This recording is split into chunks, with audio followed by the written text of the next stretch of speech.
अनपरा में NEET paper leak पर विपक्ष का प्रदर्शन, शिक्षा मंत्री के इस्तीफे की उठी मांग।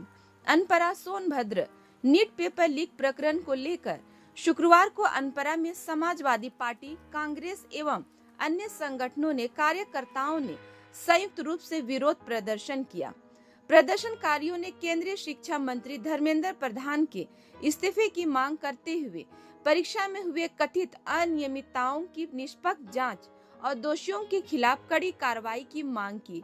प्रदर्शनकारी सिनेमा हॉल से महावीर चौक तक होते हुए स्टेट बैंक अनपरा बाजार तक रैली निकालना चाहते थे, लेकिन महावीर चौक पर रेणु सागर पुलिस ने बिना पूर्व अनुमति का हवाला देते हुए उन्हें आगे बढ़ने से रोक दिया।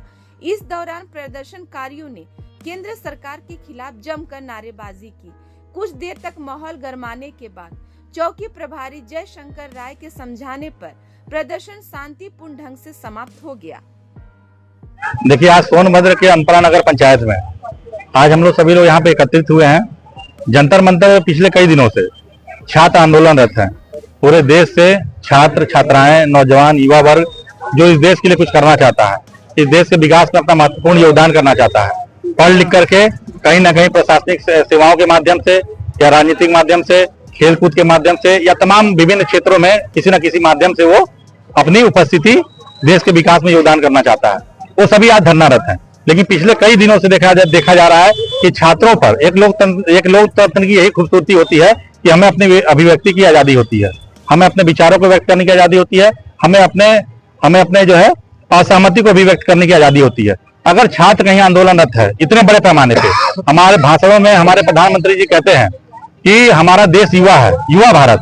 तो अगर युवा भारत कहीं धरने पे बैठा है अपनी मांगों को लेकर के कि शिक्षा व्यवस्था को दुरुस्त किया जाए, पेपर लीक को रोक दिया जाए, बताइए कौन सा गलत मुद्दा है? पेपर लीक को रोक दिया जाए, गलत मुद्दा है। हमारे बच्चे सीबीएसई में अभी इंटर का एग्जाम होगा, बोर्ड एग्जाम होगा, 10th का एग्जाम होगा। अगर पेपर लीक हो जाएगा तो क्या बच्चे मानसिक तनाव में नहीं आएंगे? बच्चे भी मानसिक तनाव में आएंगे, उससे ज्यादा उनके अभिभावक मानसिक तनाव में आएंगे। तो जब बड़े बड़े कॉम्पिटिटिव एग्जाम जो हम लोग मेहनत की कमाई से अपने बाल बच्चों को कोटा, दिल्ली, इलाहाबाद और लखनऊ बड़े बड़े शहरों में एक सपना सजो करके भेजते हैं कि वो पढ़ेगा, लिखेगा और कोई ना कोई कंपटीशन निकालेगा, रोजगार पाएगा, एमबीबीएस करेगा, डॉक्टर बनेगा, इंजीनियर बनेगा, बड़े बड़े पुल बनाएगा, बड़े बड़े रोड बनाएगा, एनएच हाईवे से लेकर के तमाम विभिन्न क्षेत्रों में विकास के माध्यम से अपना योगदान देगा। जब उनके एग्जाम लीक हो जाते हैं, पेपर लीक हो जाते हैं, परिणाम में धांधली हो जाती है, ओएमआर सीट में धांधली हो जाती है। कल आपने देखा होगा उत्तराखंड में भी एक पेपर लीक हो गया। तो जब ऐसी धांधली हो जाएगी तो बच्चों की मांग अगर ये है कि पेपर लीक रोका जाए और लीक तंत्र नहीं चलेगा, लोकतंत्र देश से देश चलेगा, अगर उनकी ये मांग है तो ये गलत नहीं है। प्रधानमंत्री जी को चाहिए, केंद्र सरकार को ये चाहिए था कि एक प्रतिनिधि मंडल छात्रों के बीच में भेजें, उनकी समस्या को सुनी जाए, उनकी मांगों को सुनी जाए, उनकी मांगों को समाधान करने की कोशिश किया जाए। लेकिन ये नहीं हुआ। कल जिस प्रकार से प्रधानमंत्री जी का वीडियो वायरल हुआ रात में 11-12 बजे के बाद, उन्होंने कहा, मित्रों को कहा, फ्रेंड्स, गाइस, आज जनरेशन जी को जो है लुभाने के लिए मीठे मीठे बोल निकल रहे हैं, लेकिन ये मीठे बोल पिछले 20-25 दिनों से नहीं निकले थे। छात्रों पर बर्बरतापूर्वक पुलिसिया कार्रवाई की गई, बर्बरतापूर्वक उनको लाठीचार्ज किया गया, महिलाओं के संग, छात्राओं के संग किस बर्बरतापूर्वक बल प्रयोग करके उन्हें धरना स्थल, उनके आंदोलनों को तोड़ने का प्रयास किया गया, ये आप सभी लोगों ने टीवी, मीडिया और वायरल रील के माध्यम से देखा होगा।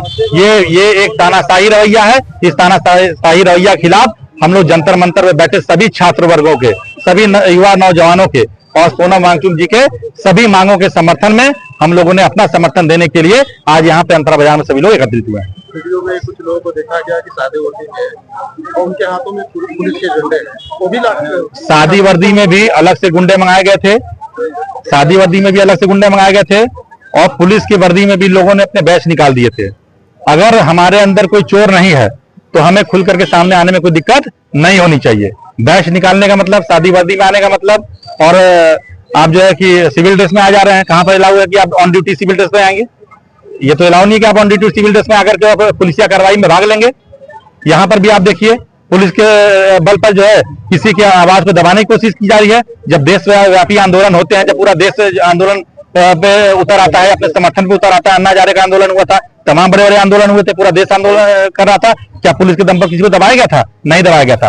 पिछली सरकारों का बार बार नाम लिया जाता है, सारे भाजपा के कार्यकर्ता हो, नेता हो, बड़े बड़े मंचों से पिछली सरकारों का नाम लेते हैं, लेकिन पिछली सरकार में एक वीडियो दिखा दीजिए जब किसान धरना दे रहा हो, जब छात्र धरना दे रहा हो, जब मजदूर धरना दे रहा हो, जब नौजवान धरना दे रहा हो, जब कर्मचारी धरना दे रहा हो और उन धरना देने वाले बड़ी संख्या की भीड़ को खालिस्तानी कहा गया हो, पाकिस्तान समर्थन कहा गया हो, विदेशी फंडिंग कहा गया हो, देशद्रोही कहा गया हो, ये सब पहले नहीं कहा जाता था। ये आजकल लोग ट्रेंड में आ गया है। किसने लाया ट्रेंड में?